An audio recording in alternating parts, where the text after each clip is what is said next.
back in 2008, Frank Stevenson was plucked from Pininfarina and Ferrari to start working for McLaren.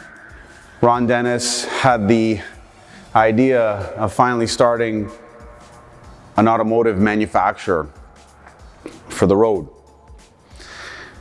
And through those entire dealings, you know, McLaren as a company, as small as they are, were able to pull off something pretty outstanding, in the sense is that they were able to homologate this particular car for sale worldwide in basically one shot.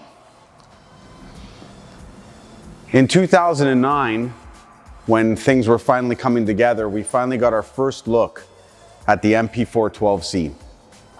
It was a volcano orange car with base wheels. I'll be honest, the first time I saw it, I was like, I don't know, maybe it looks a little weak. But as time came on, some different variations were seen through car magazines and stuff like that. And when I found out we were gonna get the franchise, I immediately approached Chris Pfaff asking him for the opportunity in any way to be in that building.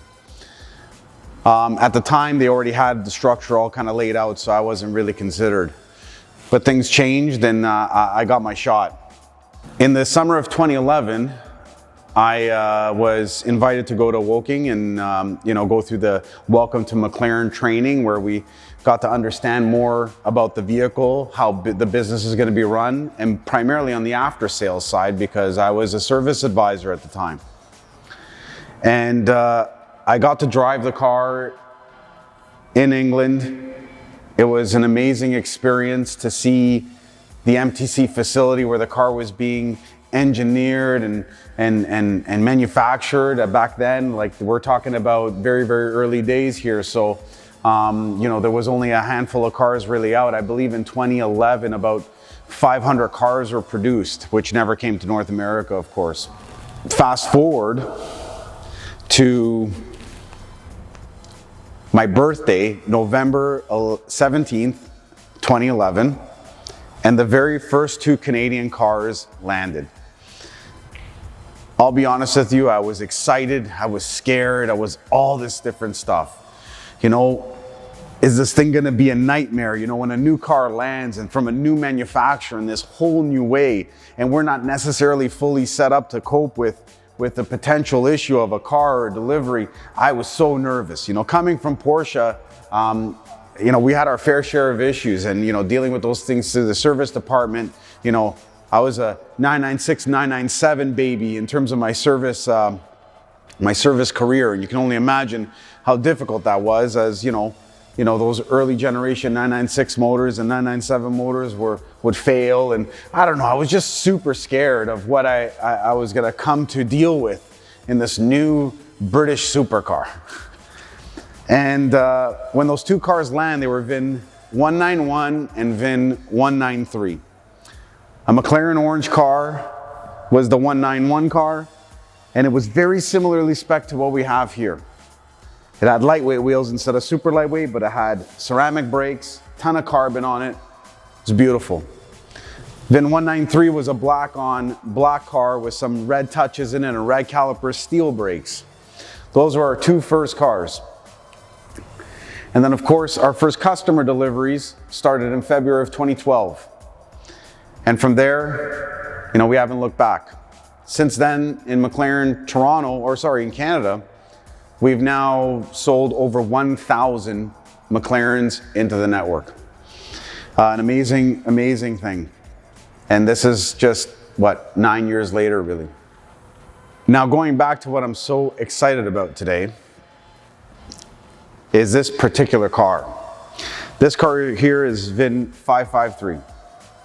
And 553 is previously a US car with now about 10,000 kilometers or 6,000 miles. It's probably the most best optioned one I've ever seen. Special MSO items like carbon wheel arches, carbon mirror stems, carbon windshield cowling, carbon all through the engine bay. It even has these MSO carbon louvers over here on the rear glass. I love this thing. Super lightweight wheel, ceramic brakes, like it is the most perfect 12C. And for the 12C, I've always really wanted it to be a coupe. You know, I actually like 650S's as spiders, but the 12C's gotta be a coupe for me. What made the 12C so amazing to me, or what makes it amazing today, because like I said, when I first saw it, it didn't really pull on me too much, you know? There was a lot of, you know, sharp cars out at the time, you know what I mean? You have the 458, which was a real game changer in terms of design. You know, the Gallardo was still out, but obviously inklings of the Huracan were starting to come. You know, the 12C maybe looked a little bit, at the time, just a little soft. I don't know if that's even the right word. Today, what it looks like to me is the most honest supercar you can buy. You know, when I was going through my training, there was all kinds of things we would talk about in terms of what made this car so amazing.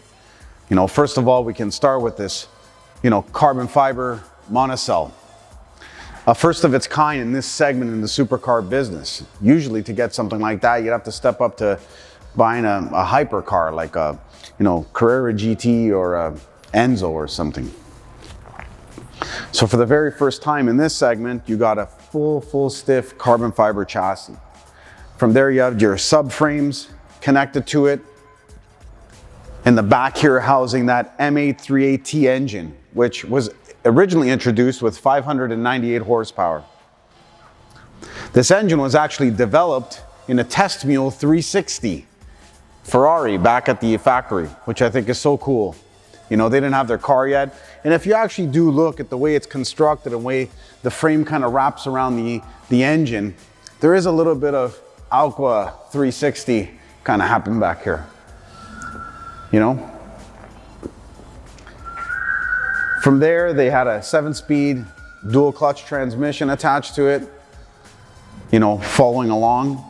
And the M838T engine was marvelous right off the bat. Perhaps needed a little bit of refinement. I believe when we first got our cars in Canada, they were on platform 4.0, I think. You know, this car is now at platform 14.0. That's how many software updates, refinements, and electrical changes they've made to this thing, which also affect how the car drives mechanically. You know, I love the fact that McLaren kept developing this car even as new vehicles were being introduced and coming out. That's what's so sexy about this brand. Moving on to the front, you got your substructure in there, and of course housing the high pressure pumps for the hydrodynamic proactive chassis system. As a lot of you know, the 12C doesn't have any sway bars. It relies on heave and yaw sensors to see if the car is pitching or ditching or doing whatever to flatten it out through hydraulic pressure that's immediately circulated to the shock that needs it the most. I love the fact that sometimes when the accumulators get a little tired on the 12C, you kind of see the car sort of tense up while you're just sitting outside of it. Yeah, I know it's a bit of a problem, but I kind of love that it does that. I love those types of idiosyncrasies. I'd probably take it to the max before I had to replace them, you know? But again, going back to the honesty of the 12C, that's where I have to just say, I love it. You know, when you think of the kind of guy that Ron Dennis was when this car was being introduced and the kind of designer that Frank Stevenson was and maybe all the other pieces in there, the car had to work first and foremost. How can these guys introduce a car? McLaren, you know, McLaren. You know, going up against, you know, like a respected racing team in Formula One, many championships. We're gonna make a road car. We gotta come out swinging, you know? So the performance of the car, I think, kind of trumped a lot of the design elements and all the fluff you get from, you know, other manufacturers. And in all honesty, I love theatrics, but only to a certain extent. There's no sound or gimmick that you're gonna hear out of this car that sounds unnatural, with the exception of the ISG or the intake sound generator, which press people in 2011 pressurized McLaren to plumb more noise into the cabin. I actually hate the feature. I have it as quiet as possible in every mode. But aside from that one thing, there's nothing dishonest about this car.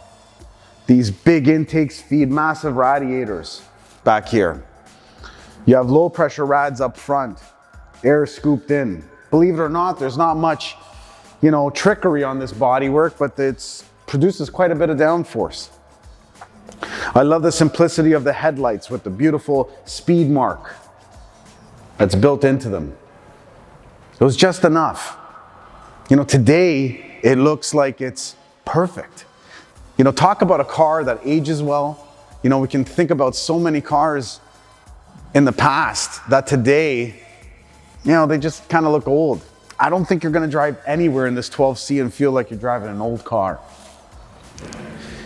In 2012, about 1,250 12C coupes came to North America. And what makes the 2012 so special is the fact that it's the only year in North America we got the swipe door. And to me, it's always been so sexy. And it always works. It's never failed once.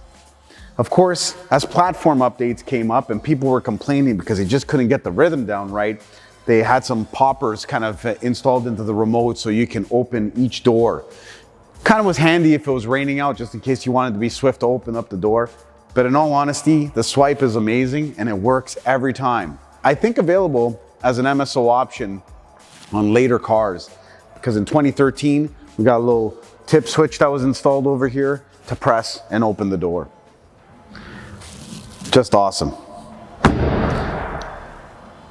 Another thing I love about the 12C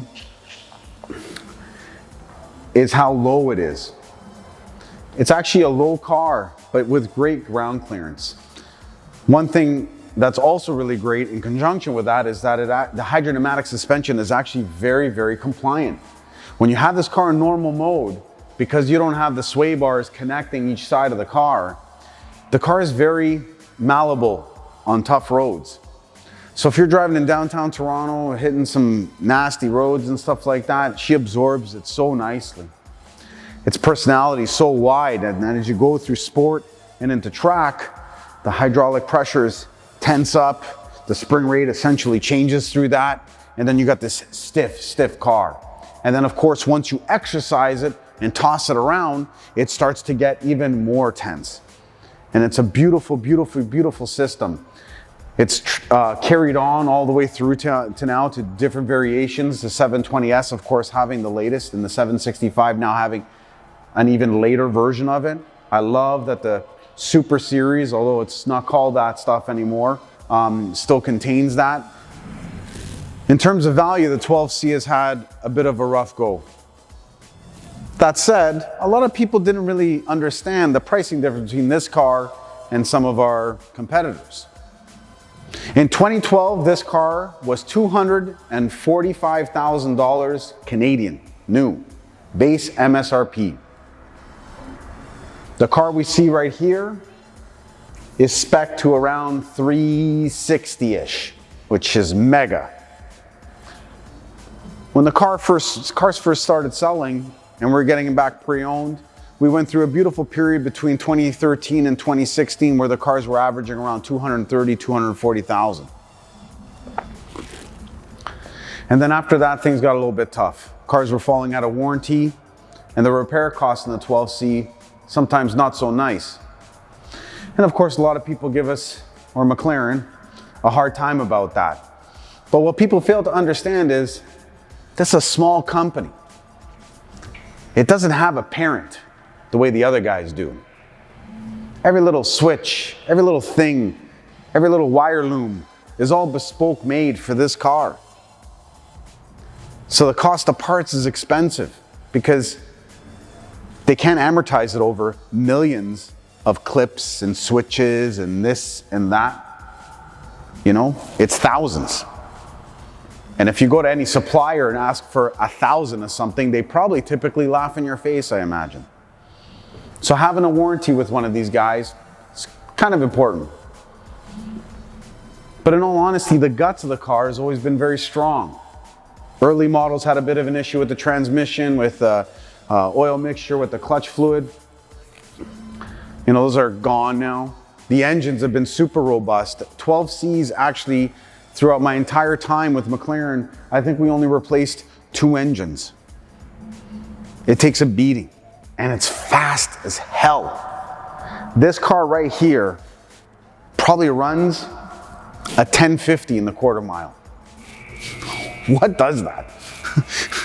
You know, it's just a weapon. And then of course, when you sit inside of it, it's got such a driver-centric feel. It's not too overdone with more gimmicks and all the other stuff you get from a lot of the other manufacturers. You know, that stuff is really cool for the first like 10 minutes you drive a car. And then after that, you just want it all to shut up and you want it all to shut off. And I just want to listen to some music and I want to cruise. McLarens can do that better than any other exotic. That's why a lot of them tend to have a lot of mileage on them, because they're so usable. And what's the point of a car unless it's usable? Another little fact about the 12C I've always loved is its single wiper arm. I know, who cares, it's a wiper, right? You know why I love it? Because it works. I don't know how many F430s, Gallardos, Huracans, maybe Huracan's not so bad, but all those, that vintage of supercar, you turn on those wipers and misses half the window. You know, they're streaking, they're creaking, they're making all kinds of noise. This thing's got a beautiful, beautiful pull with lots of pressure on the glass. It cleans it so nicely. It's the best wiper ever. I love stuff like that. It doesn't need to be that good on this car, but it is. When we originally were going through selling these cars, I remember distinctly a lot of customers, not customers actually, sorry, you know, standard buys and stuff like that would always ask, what is this car? You know, it lacked a little branding on it. And I remember we were in a meeting and I was suggesting during this big conference in Pebble Beach, how the brand is not strong enough to live with just the speed mark. It needs to say McLaren on it. Kind of like the historical badges and stuff like that from the F1. You could actually option an MSO Heritage badge on this car, but this one's got the, what would have had the red speed mark on it, but has since been updated with the 2013 carbon ones. I still do like the McLaren badge, but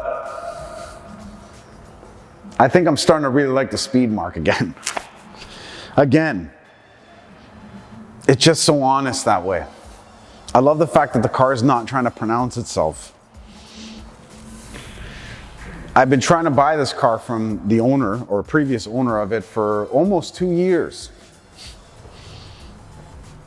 I wanted it because it was McLaren orange. I wanted it because I had ceramics. And then of course, when I figured out the slew of additional options that I had on it, I only wanted it more. So of course, back and forth we went until finally we made a deal. I'm so happy to have it. To see so much bespoke MSO equipment on a car like this from such an early time in the company's, you know, vehicles and cars they were putting out, like, it's just so hard to come by. The only other 12C I think that would be spec'd higher than this is an HS. Which, in case you didn't know, there was one special version, actually 2 special versions of the 12C. One was the 50th anniversary, which came in 2013. There is one coupe in Canada. I don't know where it is. We sold it to a guy and we never heard from him again. That car is somewhere. And then 2 Spiders. And then after that, or before that, there was the HS for high sport. And that was a special run of cars. I think it was an MSO build, and then they asked the original designer if it was okay to amortize it over a few more cars. I think 17 of them were made. Apparently they had a little bit more power, but nothing really written. It had a different style front bumper cover with a lower splitter on it. It really helped to make the front end of the car look a little bit more stout. But in all honesty, it didn't really flow with the side of the car. It had no skirting on the side, so it was a little bit lower, and the rest of the car seemed a little higher. This silhouette here is matched, so I actually prefer the stock front bumper cover now. I remember when I was in Woking and they were doing testing, because originally these mirror arms were actually a wishbone, but too much air turbulence creating noise and whistling and stuff like that got in the way. So that's one design element we unfortunately lost. But I love how they used all these little trick areas to pull air into the car.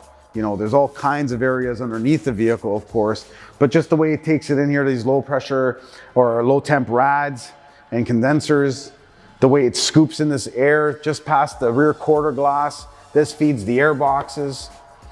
You have all these louvers over here to allow a lot of the heat to escape from the engine bay, including the armadillo cover here, which is also carbon on this car.